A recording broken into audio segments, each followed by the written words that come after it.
Private investigator Lou Archer travels to the ritzy community of Monte Vista, outside of Los Angeles.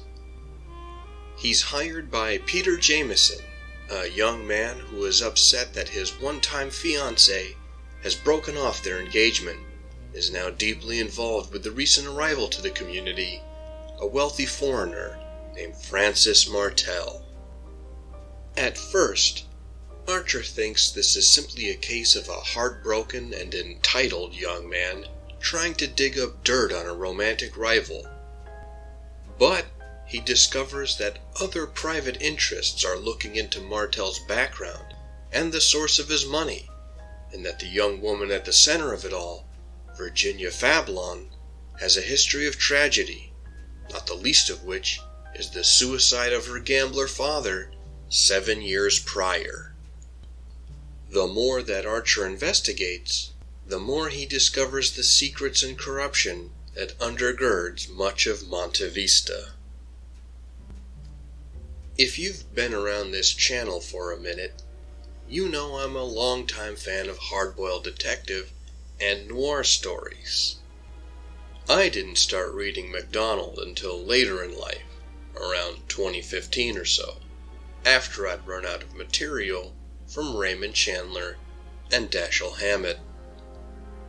I found Macdonald to be a worthy successor to those two authors. Similar to them, he has a lean, terse prose style, but he doesn't have Hammett's flair for dialogue, nor Chandler's mastery of metaphor. What Macdonald does have, however, is a knack for realized and psychologically complex characters. Every one of them has more than one aspect to their personality, but because of the tightness of the writing and the speed of the plot, it can be easy to miss with some of the minor characters. Just as the plot twists to reveal or recontextualize, so too the discoveries about the characters reshape how readers see them and their place in the story.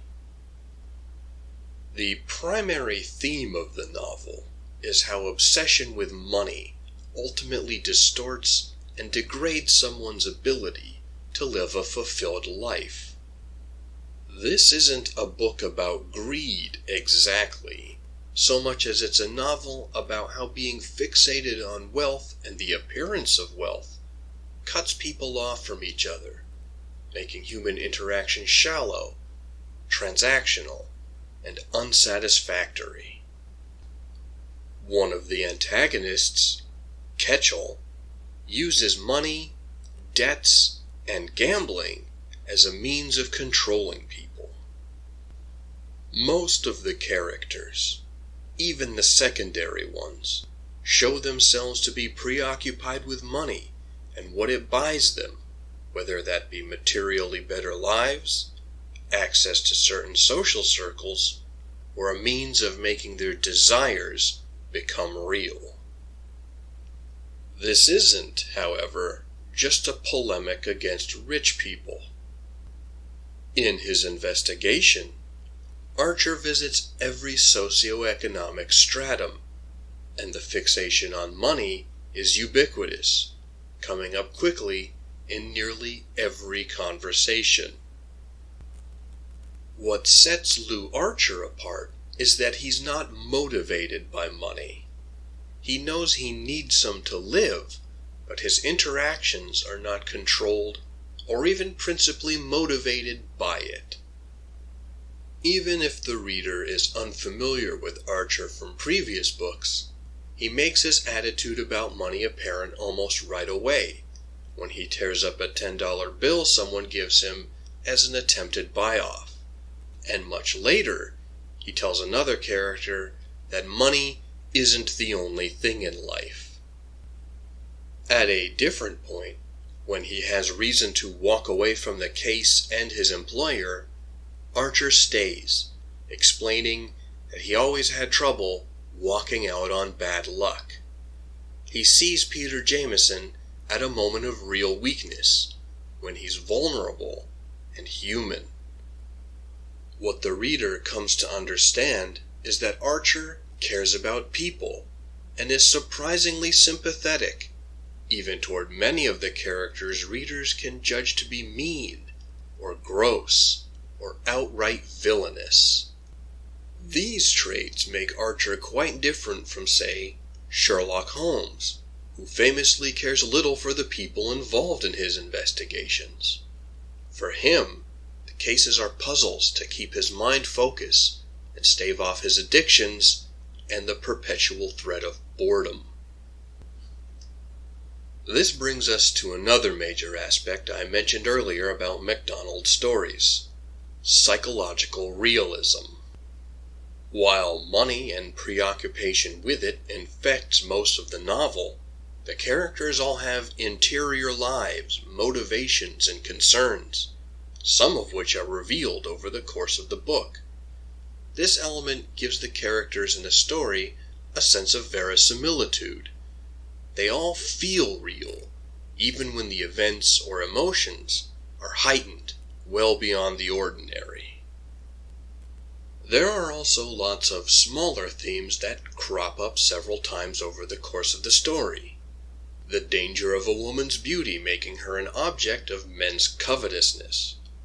The harm caused by clinging to delusions. The normalization of social corruption and marketing it like entertainment. And of course, the disparity and resentment caused by ever-widening and unjustified gaps between the haves and the have-nots. Rather than terrible preachiness or exposition, many of these concepts are tied to characters or pairs of characters, as is the case with Kitty and Virginia, both being beautiful women, what it does to them, and how it colors their understanding and expectations of the world around them. The pacing of the book is fantastic, as it is in most of the Lew Archer novels. We get into the story quickly and learn the initial aspects of the plot before it begins to shift and change as Archer talks to new characters and learns new information. Everything moves along at a brisk but reasonable pace. On a somewhat related note, Macdonald has a talent for presenting a place or character in just a few sentences, relating both essential information and a mood with short descriptions and comprehensible language. Many writers, aspiring or otherwise, of all genres, could learn a lot from Macdonald's brevity and clarity. There is one drawback to this up-tempo. As is the case with several of Macdonald's novels and as a frequent aspect of hard-boiled and noir traditions, the ending is quite abrupt. The main action of the plot is certainly finished, but I don't find it exactly satisfying. I don't want a lot more, but I do want a touch more of a conclusion. For instance, we don't know exactly how things will turn out for some of the characters, but given the tone and events of the novel, we know it won't be favorable. However, the real shape and scope of it we don't get to see, which, in this instance, frustrates me. I'm usually willing to accept an ambiguous ending if I get enough details otherwise to arrive at my own conclusions. I enjoyed Black Money, even if it's not my favorite of the Lew Archer stories. Nonetheless, I think this is another strong showing from Macdonald who, apparently, thought this novel was one of his best.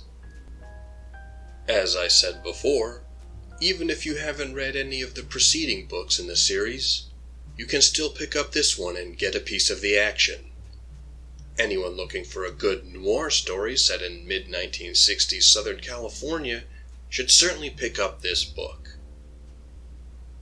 Next in the box of paperbacks will be the weird fantasy novel The Pastel City by M. John Harrison, which has a strange, dying Earth vibe, and I'm looking forward to it.